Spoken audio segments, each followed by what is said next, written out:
दोस्तों, वो कहते हैं ना कि बुरे काम का नतीजा हमेशा बुरा ही होता है। दरअसल यही बात, यही सिद्धांत हमारी कहानी के ऊपर भी लागू होता है।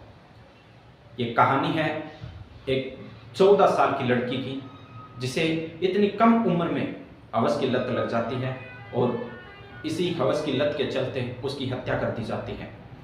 तो कौन इस हत्या के पीछे था और हत्या करने का क्या मकसद था, यह सब आपको हम इस कहानी के माध्यम से बताएंगे।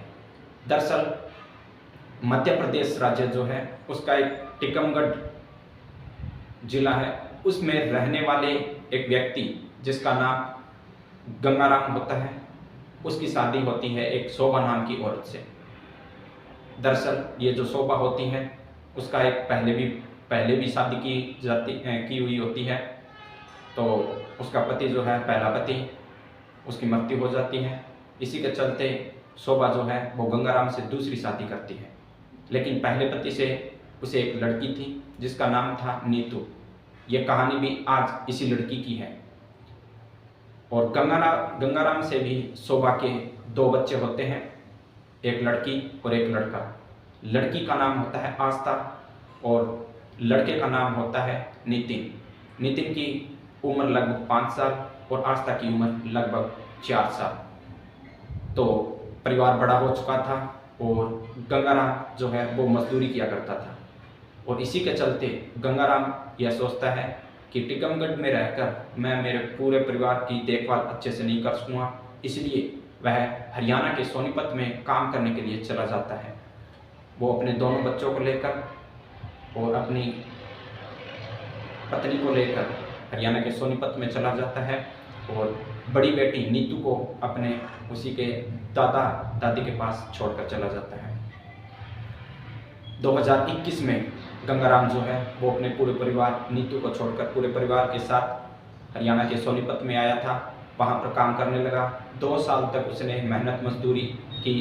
इसी बीच गंगाराम की पत्नी शोभा भी उसका हाथ बंटा दिया करती थी, जिसके चलते अच्छा खासा गुजारा गंगाराम का होने लगा था और उसकी पढ़ाई लिखाई, बच्चों की पढ़ाई लिखाई का खर्चा भी आसानी से दोनों पति पत्नी उठा लेते थे। इसी बीच 2 साल बीत जाते हैं और गंगाराम और शोभा जो है वो आपस में बात करते हैं कि क्यों ना अब हमें बड़ी बेटी नीतू को भी यहाँ बुला लेना चाहिए, ताकि वो भी घर का अच्छा काम कर सके और हम दोनों बाहर मजदूरी करने जा सके। तो 2023 में जो है वो नीतू को यहाँ पर बुला लेते हैं हरियाणा के सोनीपत में।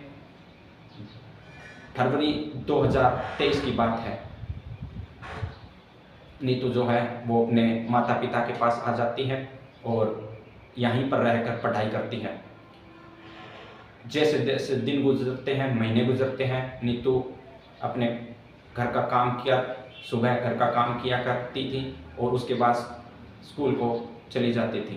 तो 2 महीने बाद अप्रैल में नीतू जो है वो अपने पिताजी से कहती है कि पिताजी, अब मुझे कुछ किताबें चाहिए, जिसके लिए या तो आप मुझे कुछ पैसे दे दीजिए या फिर खुद ला कर दीजिए।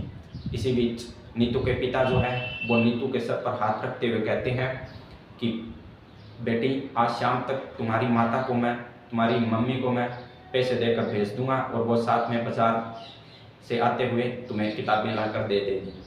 तो गंगाराम यह कहकर अपने काम पर चला जाता है और शाम को जब काम से लौटते वक्त उसकी पत्नी को गंगाराम जो है कुछ पैसे दे देता है और गंगाराम की पत्नी जल्दी मजदूरी किया करती थी, वहाँ पर अपना काम निपटाकर घर के लिए रवाना हो जाती है बाजार से कुछ किताबें खरीद कर। तो दोस्तों, इसी कहानी का दूसरा पार्ट हम आपको कल बताएंगे, जल्दी लेकर आएंगे। धन्यवाद दोस्तों।